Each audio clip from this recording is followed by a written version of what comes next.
بسم الله الرحمن الرحيم الرحمن علم القرآن.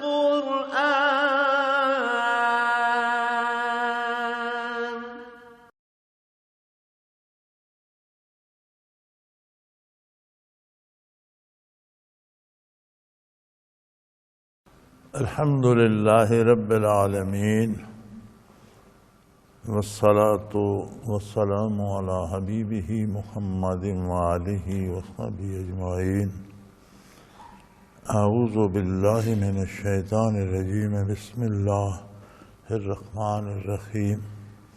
فما استطاعوا من قيام وما كانوا منتصرين وقوم نوح من قبل إنهم كانوا قوما فاسقين والسماء بنيناها بأيد وإنا لموسعون والأرض فرشناها فنعم الماهدون ومن كل شيء خلقنا زوجين لعلكم تذكرون ففروا إلى الله إني لكم منه نذير مبين.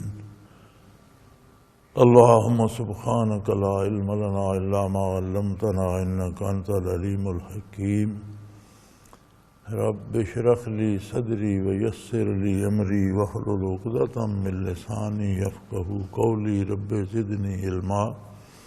مولاي صل وسلم دائما أبدا على حبيبك خير الخلق كلهم.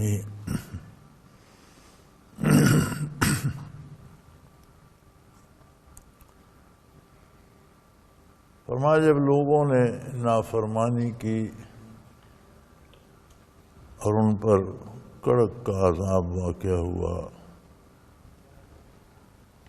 تو پھر اس قابل بھی نہ رہے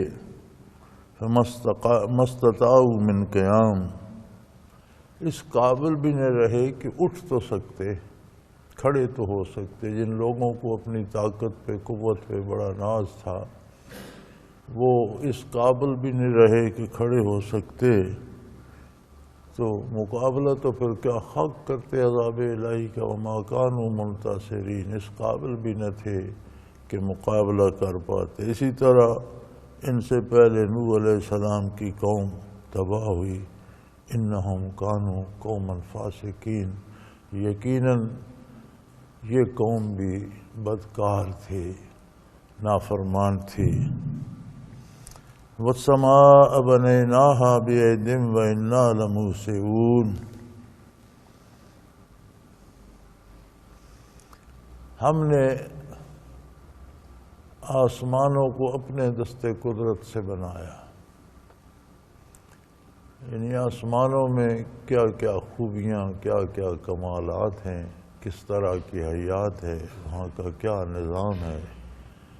ایک ایک چیز کو اللہ کریم فرماتے ہیں ہم نے اپنے دست قدرت سے بنایا. کوئی آسمانوں کے بنانے میں کسی کی مدد شامل نہیں ہے.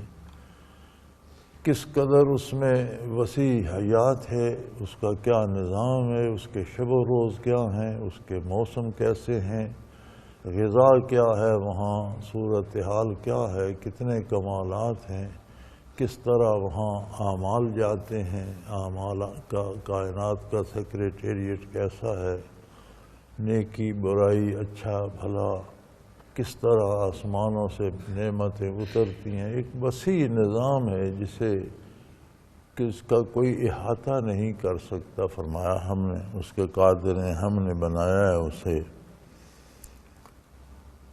وَإِنَّا لَمُوسِعُونَ، ہم بہت وسیع قدرت رکھتے ہیں جس کی کوئی حد اور کوئی انتہا نہیں. ہماری قدرت و طاقت کو کوئی ناپ نہیں سکتا، کوئی اندازہ نہیں کر سکتا. اسی طرح زمین کو دیکھ لو. وَالْأَرْضَ فَرَشْنَاهَا فَنِعْمَ الْمَاهِدُونَ، ہم نے زمین کو بچھا دیا ہے. ہم کیا خوب بچھانے والے ہیں.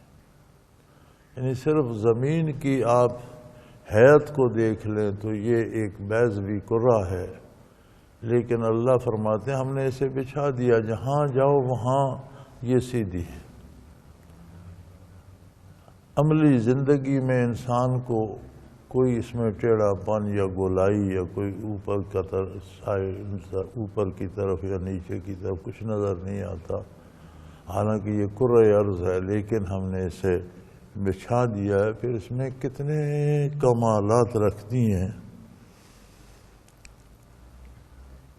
کس قدر مخلوق پیدا کی ہے، اس ساری مخلوق کے وجود اسی خاک سے بنتے ہیں، اسی خاک میں مٹتے ہیں۔ کس قدر غذائیں، دوائیں، جڑی بوٹیاں، پھول پتیاں، کتنی چیزیں اس میں سے پیدا ہوتی ہیں۔ وَمِن كُلِّ شَيْءٍ خَلَقْنَا زَوْجَيْنِ، ہر چیز میں ہم نے جوڑا جوڑا رکھ دیا ہے، نر و مادہ رکھ دیا ہے۔ ایک چھوٹا سا ایٹم ہے، ایٹم اس ذرے کو کہتے ہیں جو آگے توڑا نہ جا سکے، یعنی انتہائی آخری ذرہ جس کے پھر دو ٹکڑے نہ ہو سکے، اس میں بھی منفی اور مثبت۔ آج کی سائنس بھی کہتی ہے کہ اس ایٹم میں بھی بجلی کی منفی اور مثبت طاقتیں موجود ہیں، وہاں بھی جوڑا موجود ہے۔ کائنات کے درختوں میں، سبزی میں، پتوں میں، جڑی بوٹیوں میں، حیوانات میں، پرندوں میں، ہر چیز میں، سمندری مخلوق میں، ہر چیز میں جوڑا جوڑا رکھ دیا ہے، اس لیے کہ تم نصیحت حاصل کرو۔ کتنا باریک بین ہے اور کتنے مضبوط نظام ہے اس کے بنائے ہوئے کہ اس نظام سے ہٹ کر کوئی چیز نہ بنتی ہے نہ فنا ہوتی۔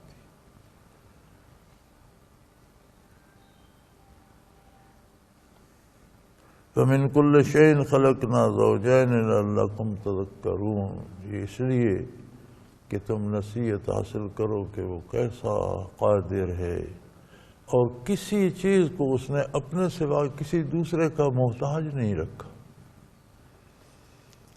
اس کے اسباب بھی خود پیدا فرماتا ہے، اسے پانی کی ضرورت ہے تو بارش دیتا ہے، ہوا، آکسیجن کی ضرورت ہے تو ہوا دیتا ہے، اس کی ضرورتیں بھی خود پیدا کی ہیں، اور ان کی تکمیل کے ذرائع بھی اللہ کریم نے پیدا کر دی ہیں، کسی کا کوئی دخل نہیں ہے۔ بڑی عجیب بات ہے یہاں، ہمارا اپنا جب نظام غیر متوازن ہوتا ہے اور گھروں میں فساد ہوتے ہیں، بیماریاں پیدا ہو جاتی ہیں،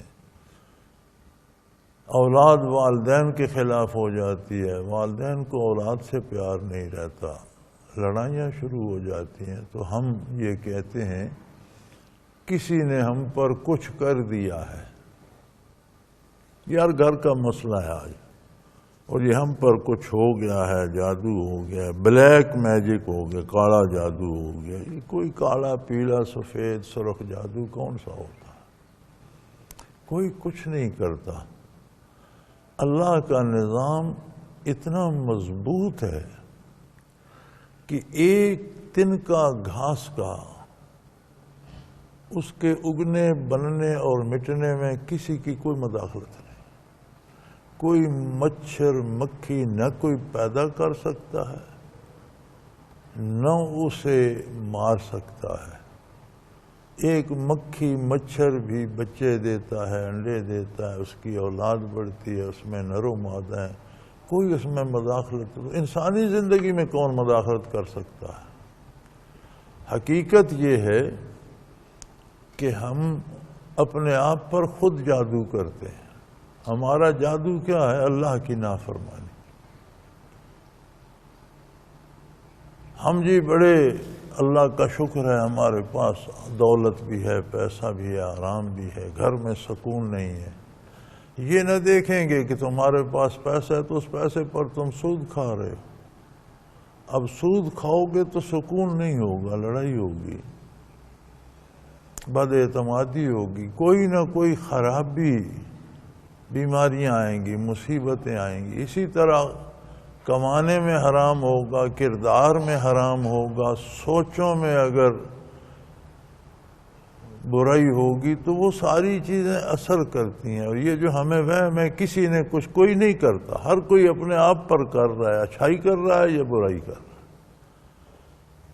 یہ پوری آیات یہ بتاتی ہیں کہ ہر عمل کا ایک اثر ہوتا ہے. اگر آپ اچھائی کرتے ہیں تو آپ کی زندگی کے لمحات بھی خوشگوار ہو جاتے ہیں، موت بھی سدھر جاتی ہے، آرام دہ ہو جاتی ہے، آخرت بھی سنور جاتی ہے. جب آپ نافرمانی کرتے ہیں اللہ کریم کی تو اس کے اثرات پیدا ہوتے ہیں جو آپ کی اس مادی زندگی کو بھی متاثر کرتے ہیں. ہمیں بڑا شوق ہے مغربی معاشروں کا، ہم سمجھتے ہیں وہ لوگ بڑے آزاد ہیں،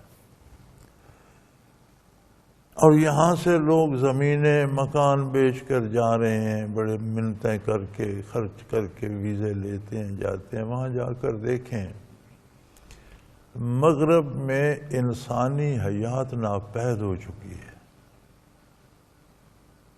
انسانیت انس سے مشتق ہے. انس کا مفہوم ہے ایک دوسرے کا درد بانٹنا، مل کر رہنا، دکھ سکھ میں شراکت دار ہونا.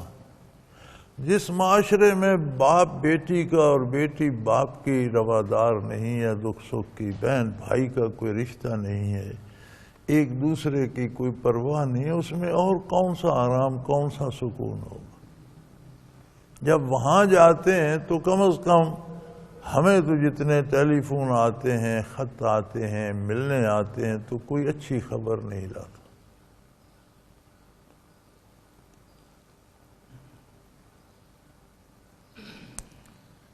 تو فرمایا من کل شیء خلقنا زوجین لعلکم تذکرون. ہر چیز میں ہم ایک نظام حیات، ایک تولید و تناسل، ایک نر مادہ، ہر چیز میں جوڑا جوڑا بنا دیا ہے تاکہ تم عظمت الہی کا اقرار کر سکو اور نصیحت حاصل کرو. ففروا الی اللہ. سبحان اللہ. بھاگو اللہ کی طرف. یعنی یہ دنیاوی دھندے اور جھمیلے، دنیاوی آسائشیں، دنیاوی دولت، ان چیزوں کو ناجائز طریقے سے حاصل کرنے کی کوشش نہ کرو.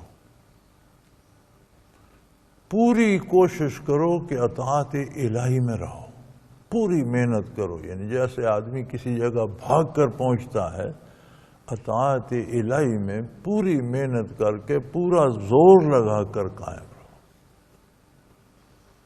جہاں یہ ارشاد ہے کہ پوری طاقت سے اللہ کی اطاعت کی طرف بھاگو، یہ بتاتی ہے کہ بندہ طاقت لگا کر، محنت کر کے، زور لگا کر وہیں پہنچنا چاہتا ہے جہاں پہنچنے میں رکاوٹیں ہوتی. تمہارا نفس، امور دنیا، شیطان، بے شمار طاغوتی طاقتیں ہیں، بے شمار لالچ کرتا ہے نفس، بے شمار خواہشات اور آرزوئیں ہیں اس کی، لیکن کسی جال میں مت پھنسو، اللہ کی طرف بھاگو. یعنی اطاعت الہی اختیار کرو. ہر کام کرو، کھانا کھاؤ، لباس پہنو، گاڑیاں رکھو، دولت کماؤ، لیکن حلال اور جائز طریقے سے. انی لکم منہ نذیر مبین. فرمایا میرے حبیب نے کہہ دیجئے کہ میرا منصب جلیلہ یہ ہے کہ برائی کے انجام بد سے واضح طور پر تمہیں آج آگاہ کر دوں. جو موت کے بعد آئے گا یا جو زندگی میں تمہارے سامنے آ رہا ہے، فیس کر رہے ہو، جس کا تمہیں شکوہ ہے کہ حالات ٹھیک نہیں ہیں، مزاج ٹھیک نہیں ہے، صحتیں ٹھیک نہیں ہیں، تعلقات ٹھیک نہیں ہیں، یہ سب نافرمانی کے اثرات ہیں. ان سے بھاگو، جان بچاؤ. فرمایا میرا منصب جلیلہ یہ ہے کہ میں یہ وضاحت کے ساتھ کھول کر یہ مضامین تم پر بیان کر دوں. وَلَا تَجْعَلُوا مَعَ اللَّهِ إِلَٰهًا آخَرَ. اللہ کے ساتھ کسی کو معبود مت جانو. وہ دیکھو وہ قادر ہے جو ایک مکھی، ایک مچھر، ایک چیونٹی، ایک اس سے کم تر جرثومہ، ایک انتہائی چھوٹی مخلوق جرثومہ، اسے بھی وہ تولید و تناسل میں ڈال کر پیدا کر رہا ہے. وہ 1 سے 2، 2 سے 4، 4 سے 8، 8 سے 16 بڑھ رہے ہیں. کون ہے جس کی وہاں تک رسائی ہو؟ ایک ایک ایٹم جوڑ کر ایک بہت بڑا درخت بن جاتا ہے. انہی ایٹموں سے تنا بنتا ہے، شاخیں بنتی ہیں، پتے بنتے ہیں، پھول بنتے ہیں، پھل بنتے ہیں. کون ہے جو اس میں مداخلت کر رہا ہے؟ بے شمار حیوانی زندگی ہے، درندوں سے جنگل پٹے پڑے ہیں. کون ہے جو ان کے توالد و تناسل اور ان کی روزی اور ان کے شب و روز کے معمولات میں مداخلت کرتا ہے؟ کوئی ان پر کالا جادو نہیں کرتا، کوئی ان کو جادو منتر سے ان کی مدد نہیں کرتا. سب اللہ کے بھروسے پہ اللہ کریم خود کر رہا ہے. تو انسانی زندگی جو تمام ذوی الارواح میں سب سے اعلیٰ و برتر ہے، اس میں کسی کی مداخلت کا کیا اثر؟ ہرگز نہیں. اگر آپ یہ سمجھتے ہیں کہ زندگی میں سکون نہیں ہے یا اطمینان نہیں ہے یا مزہ نہیں آ رہا، تو اپنے اعمال کو، اپنے کردار کو پرکھیں. کہاں کوئی خرابی ہے؟ جہاں خرابی ہے اسے دور کریں، ٹھیک ہو جائے گا. فَفِرُّوا إِلَى اللَّهِ، بھاگو اللہ کی طرف، اور پھر اللہ کے علاوہ کسی سے امید نہ رکھو. وَلَا تَجْعَلُوا مَعَ اللَّهِ إِلَٰهًا آخَرَ. اب یہ الہ جو ہے، اس کا یہ معنی نہیں ہے کہ اللہ کے علاوہ کسی کو پوجو نہیں، کسی کے سامنے سجدہ نہ، بلکہ اپنی امیدیں اللہ کے علاوہ کسی سے وابستہ نہ کرو. اسباب و وسائل اختیار کرنے کی اللہ نے اجازت دی ہے، بلکہ حکم دیا ہے. ترک سبب شرعاً جائز نہیں ہے. بیمار ہو تو دوا لو، تکلیف ہے تو اس کا علاج کرو، کوشش کرو، لیکن اللہ کی اطاعت کے دائرے کے اندر رہتے ہوئے. اس سے باہر جا کر کوئی فائدہ نہیں ہوگا.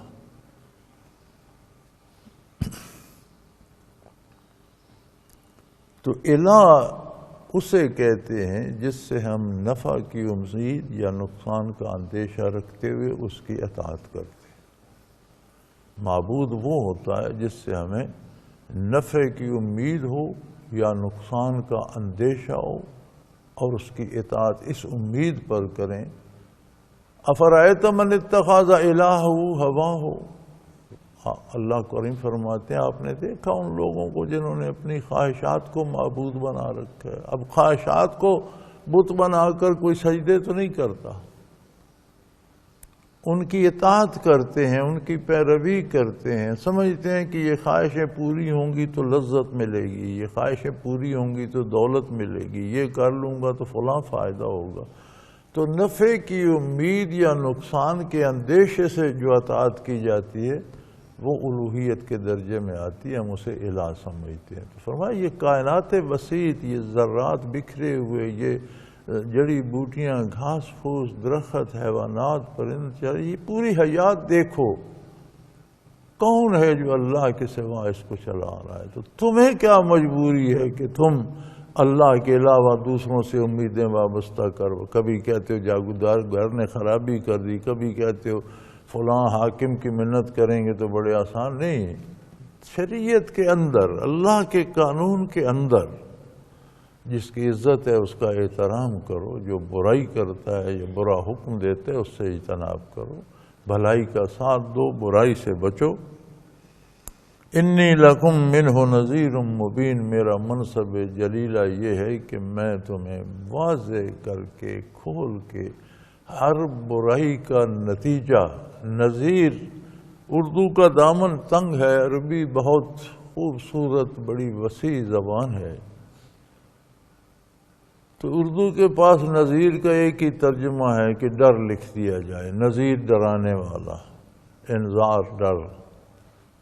ڈر تو بڑی ہوتے ہیں، بے شمار قسم کے. دشمن کا بھی ڈر ہوتا ہے، موذی جانور سے، سانپ وغیرہ سے، درندے سے ڈر لگتا ہے، چور ڈاکو سے ڈر لگتا ہے، بیماری سے ڈر آتا ہے. یہ ڈر جو انبیاء بتاتے ہیں یہ اپنے آپ سے ڈرنے کی بات ہے. اپنے کردار کے نتائج سے بر وقت آگاہ کر دیا جاتا ہے. یہ بتایا جاتا ہے کہ یہ کرو گے تو اس کا نتیجہ یہ ہوگا. كذلك ما أتى الذين من قبلهم من رسول إلا قالوا ساحر أو مجنون۔ فرمایا یہ کوئی نئی بات نہیں ہے میرے حبیب، اگر یہ آپ پر اعتراض کرتے ہیں تو آپ سے پہلے یہ انسانوں کا وتیرہ آ رہا ہے، کیونکہ انسان کو اللہ کریم نے شعور دیا، بہترین دماغ عطا کیا، کائنات بسیط کے رازوں سے اسے آگاہ کیا، چیزوں کے بننے بگڑنے کے اسباب و ذرائع یہ سمجھتا ہے، تو پھر یہ اپنے گھمنڈ میں آ جاتا ہے کہ میں بھی کچھ ہوں، اس سارے معاملے کو میں جانتا ہوں، حالانکہ یہ علم، یہ معرفت، یہ شعور عظمت الہی کو جاننے کا سبب بننا چاہیے تھا، لیکن جب اس کا غلط استعمال ہوتا ہے تو انسان اس پر فخر کرنے لگ جاتا ہے اور اپنے آپ۔ پھر جب انبیاء اور رسل آئے، آپ سے پہلے بھی جو رسول آئے، قالوا ساحر او مجنون، تو لوگوں نے کہا یہ تو کوئی جادوگر ہے یار، یہ جیسا کہتا ہے ویسا ہو جاتا ہے، ویسا کر دکھاتا ہے، یا پھر یہ پاگل ہے جو ہم سوچتے ہیں اس کے خلاف ہمیں بتا رہا ہے۔ تو پہلے انبیاء کو بھی کبھی جادوگر کہا گیا اور کبھی پاگل قرار دیا گیا۔ اتواصوا بہ، اور یہ جو انبیاء پہ اعتراضات ہوتے ہیں ایسے لگتا ہے جیسے اگلے پچھلوں کو وصیت کر گئے، اتواصوا بہ، اس بات کی وصیت کر گئے کہ یہ کہو، یعنی جو اعتراض قدیم کفار کرتے تھے جدید بھی وہی کرتے، جیسے پہلے کافر انہیں سمجھا گئے ہوں، وصیت کر گئے ہوں کہ یہ اعتراض کرو۔ یہ بڑی عجیب بات ہے، ہمارے کل کے سبق میں بھی گزری کہ شیطان کوشش کرتا ہے کہ جو کلمات انتہائی ناپسندیدہ ہوں اللہ کے نزدیک، اور جو گستاخیاں شان نبوت میں کفار نے کی اور ان پر عذاب الہی واقع، وہی کلمات لوگوں کے منہ سے نکلوائے جائیں۔ تو آپ اگر جب تک کی تاریخ انسانی ملتی ہے تب تک سے اعتراضات لے کر آج کے جدید دور کے روشن خیالوں کے اعتراضات تک جمع کر لیں تو سب ایک ہی جملے کی نقل در نقل آ رہی ہے۔ اللہ کہیں فرماتا ہے یہ حال ہے ان بدکاروں کا جیسے پہلے پچھلوں کو وصیت کر گئے ہوں کہ ایسا کہنا، ایسا کہنا، ایسا کہنا۔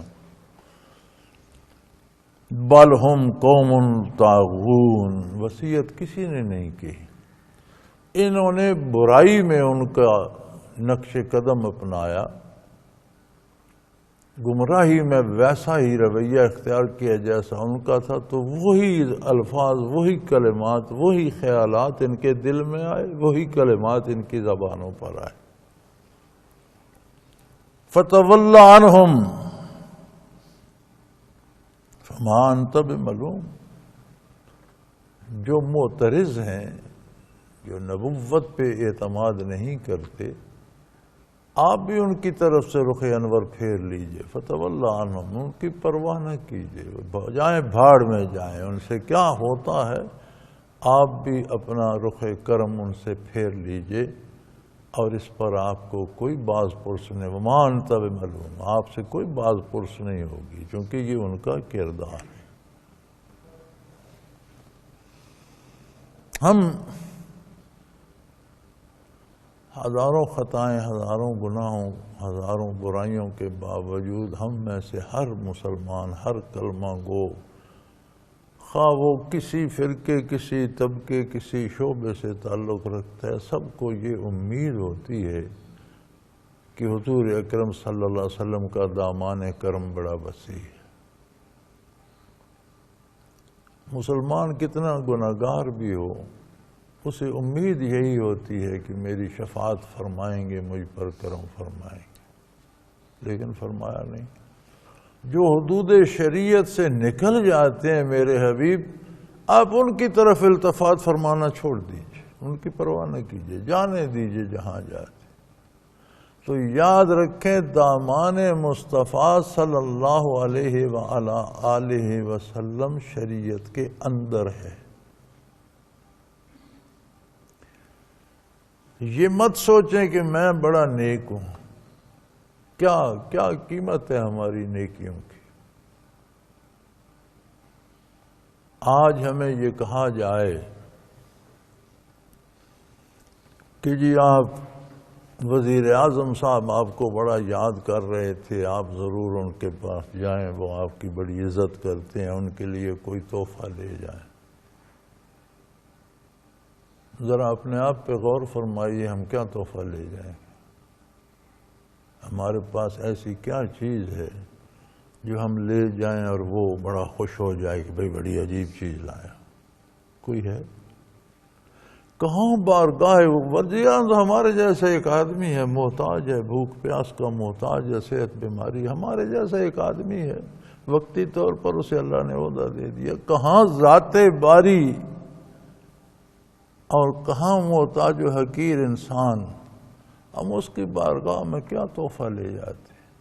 ہمارے یہ بے مزہ سجدے جنہیں ہم فٹیک سمجھ کر کرتے ہیں، یہ سجدے تحفہ ہیں؟ ہماری یہ عبادتیں جنہیں ہم بوجھ سمجھتے ہیں، ہماری یہ مسلمانی جس پر ہم کبھی کبھی یہ سوچتے ہیں کہ آئی مسلمانی تو مصیبت گلے پڑ گئی، جہاں دیکھو مسلمانی پر ہی مصیبت پڑ رہی ہے، ہمارے یہ عقیدے یہ تحفہ ہے بارگاہ الہی؟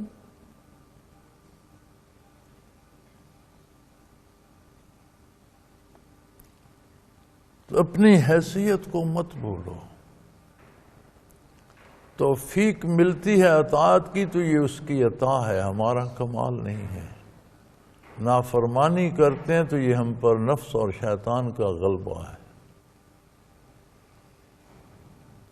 فَتَوَلَّ عَنْهُمْ، جو آپ کے لائے ہوئے دین کی پرواہ نہ کرے میرے حبیب، آپ اس کی کبھی پرواہ نہ کریں، ان سے رخ انور پھیر لیں۔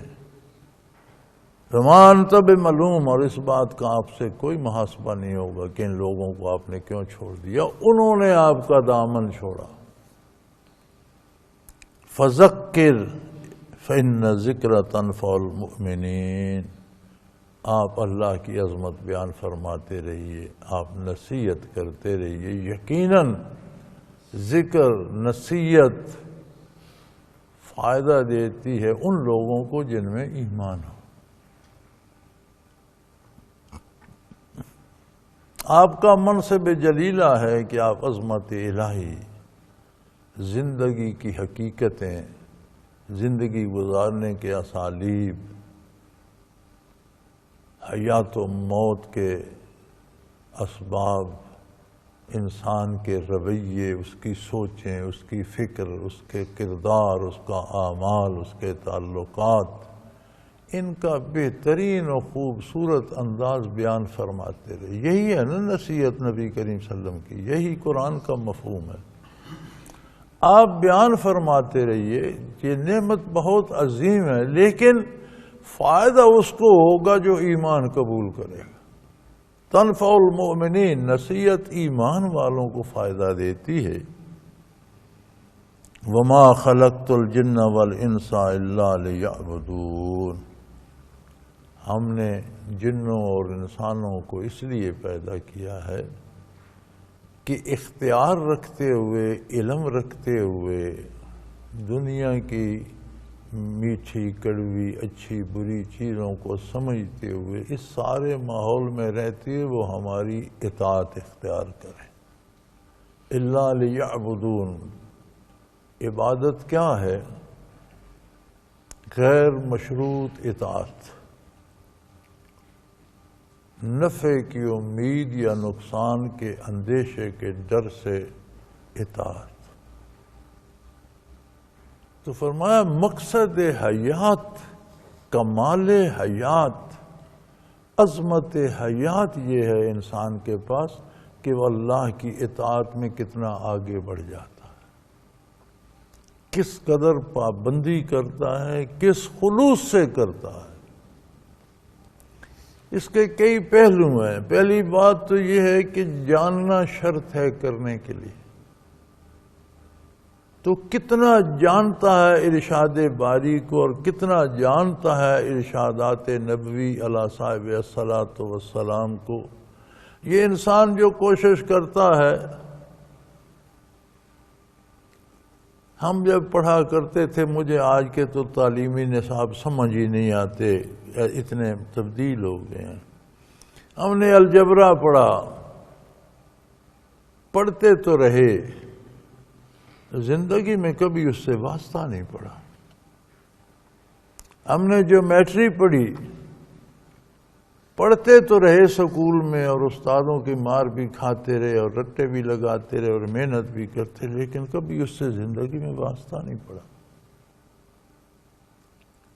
زندگی میں آ کے ایک دو مضامین رہ گئے، یا تاریخ کے اسباق رہ گئے، یا زبانیں جو اردو یا انگریزی یا فارسی جو پڑھی تھیں وہ، اس کے علاوہ کوئی جتنی مار کھائی کسی کام نہیں آئی۔ الجبرا جیومیٹری کام آئے ہوں گے جنہوں نے انجینئرنگ کی ہے ان کے، یا کسی اور کے، میڈیکل سٹوڈنٹس کے کام، ہمارے کام تو نہیں آئے، ہم پڑھتے رہے۔ جتنا دوسری چیزیں پڑھتے ہیں، کیا اتنا اللہ کی کتاب، اللہ کے رسول کے فرامین کو پڑھا، سمجھنے کی کوشش کی، جو زندگی کی ضرورت ہے۔ پھر جو جانتا ہے اسے علم قطعی نصیب ہوتا ہے، جس کے پاس علم ہوتا ہے اسے یقین نصیب ہوتا ہے، جو ایمان کہلاتا ہے، جس کے پاس ایمان ہے اسے نصیحت فائدہ کرتی ہے۔ وَمَا خَلَقْتُ الْجِنَّ وَالْإِنسَ إِلَّا لِيَعْبُدُونَ، جنوں انسانوں کو ہم نے اس لیے پیدا کیا، اس لیے شعور دیا کہ یہ ساری چیزیں جان کر اطاعت الہی کا حق ادا کریں۔ اہل یعرفون، مفسرین یعبدون کے نیچے مفہوم لکھتے ہیں اہل یہ، تاکہ میری عظمت سے آگاہ ہوں، مجھے پہچان سکیں۔ وما اريد منهم من رزق وما اريد ان يطعمون، جس طرح عمراء اور مالکان جن کے بے شمار نوکر، ملازم، خادم، غلام ہوتے ہیں، ان سے فائدہ حاصل کرنا چاہتے ہیں، ان سے رزق پیدا کرواتے ہیں، ان سے محنتیں کرواتے ہیں، اپنا کام۔ فرمایا ہم اپنی مخلوق کو کسی مشقت، کسی محنت کے لیے پیدا، یہ کما کر ہمیں دولت دیں گے اس لیے پیدا نہیں کیا، اس لیے پیدا کیا ہے، اور اس لیے انہیں شعور و آگہی اور علوم اور عالی شان دماغ دیا ہے کہ ان نظائر کو دیکھ کر یہ میری عظمت کا اقرار کریں گے، میری ذات کو پہچانیں گے۔ کوئی ایسی مخلوق بھی چاہیے تھی جو مجبوراً حکم نہ مانتی، بلکہ اپنی پسند سے عظمت الہی کا اقرار کرتے ہوئے سر بسجود ہوتی۔ ان اللہ هو الرزاق ذو القوۃ المتین، مخلوق اللہ کو کیا کما کر دے گی، اللہ مخلوق کو رزق دینے والا خود ہے۔ ہر مخلوق کی ساری ضرورتیں وہ پوری کرتا ہے، صحت سے لے کر علم تک، اور غذا سے لے کر دوا تک، اور پیدائش سے لے کر موت تک، ہر چیز رزق ہے اس کا، اس کی طرف سے عطا ہوتی ہے، طاقت، قوت، اقتدار، اختیار، ہر چیز۔ فرمایا ہم تو دیتے ہیں پلے سے، ان سے کوئی کمائی کرنے کی ہمیں ضرورت نہیں ہے، ہم تو ساری مخلوق کو خود دینے والے ہیں، اور اللہ اتنی بڑی طاقت ہے کہ وہ کسی کا محتاج نہیں۔ فَإِنَّ لِلَّذِينَ ظَلَمُوا ذَنُوبًا مِثْلَ ذُنُوبِ أَصْحَابِهِمْ فَلَا يَسْتَعْجِلُونَ۔ یہ کائنات کا نظام دیکھ لو، اپنے سے پہلوں کے حالات دیکھ لو، جنہوں نے جو جو گناہ کیے، ان گناہ کا اثر ان کی دنیاوی زندگی پر کیا مرتب ہوا، ان کی موت پر کیا مرتب ہوا، اور بعد الموت کیا مرتب ہوا۔ تاریخ دیکھو، لوگوں کے حالات دیکھو، پھر اگر تم بھی ویسے ہی کام کرو گے تو ویسی مصیبتیں تم پر آئیں گی، تو پھر یہ دیکھ لو کہ یہ تو تم اپنے آپ پر خود جادو کر رہے ہو، اپنے آپ کو خود برباد کر رہے ہو، اپنے لیے خود مصیبتیں اور مشکلات پیدا کر رہے ہو۔ فَإِنَّ لِلَّذِينَ ظَلَمُوا ذَنُوبًا مِثْلَ ذُنُوبِ أَصْحَابِهِمْ، جو لوگ ظلم یا زیادتی یا گناہ کرتے ہیں، ہر گناہ ظلم ہے، چھوٹا یا بڑا۔ ظلم ہے وضع الشیء فی غیر محلہ، ظلم کا ترجمہ یہ ہے کہ کسی چیز کو ایسی جگہ رکھنا جو اس کی جگہ نہیں ہے، یعنی کسی کام کو غلط انداز سے کرنا۔ تو ہر گناہ ظلم ہے، چھوٹا ظلم ہے یا بڑا ظلم ہے۔ تو جو پہلوں نے برائیاں کی ان کی زندگی میں کس طرح کی خرابیاں آئیں، ان کی موت میں کیا مصیبت آئی، بعد الموت ان پر کیا بیتی، قرآن سب بتاتا ہے۔ اور پھر وہ سب جان کر جب آپ خرابی کرتے ہو تو مصیبت آتی ہے تو چڑھاتے کیوں ہو؟ تم خود اپنے لیے مصائب پیدا کر رہے ہو۔ فلا یستعجلون، بھاگو نہیں، جلدی نہ کرو، سوچ سمجھ کر کام کرو، اس کے نتائج دیکھو۔ بات کوئی تم پہلے لوگ نہیں ہو جو دنیا میں آ گئے، تم سے پہلے دنیا آباد رہی ہے۔ دیکھو جنہوں نے نیکی کی ان کو کیا حاصل ہوا، جنہوں نے برائی کی اس کا کیا انجام ہوا۔ فَوَيْلٌ لِّلَّذِينَ كَفَرُوا مِن يَوْمِهِمُ الَّذِي يُوعَدُونَ۔ اور یہ تو معمولی خرابیاں ہیں، کہتے ہو بیماری آ گئی، جھگڑا ہو گیا آپس میں، محبت نے، یہ مصیبت آ گئی، وہ جو انجام کار جس دن کا وعدہ کیا جاتا ہے، یہ کفر تو ایسی مصیبت ہے کہ قیامت کو بھی تباہی اور بربادی ہی لائے گا، وہاں بھی کوئی اچھی خبر نہیں دے گا۔ بہت دکھ کی بات ہے، بہت خرابی ہے ان لوگوں کے لیے جو کفر اختیار کرتے ہیں۔ آخری دن بھی، قیامت کے دن بھی، یوم حشر بھی، یہ گناہ، یہ برائی، یہ کفر، یہ شرک برے نتائج دے گا، کسی بھلائی کی توقع اس سے نہ کی جائے۔ وآخر دعوانا ان الحمدللہ رب العالمین۔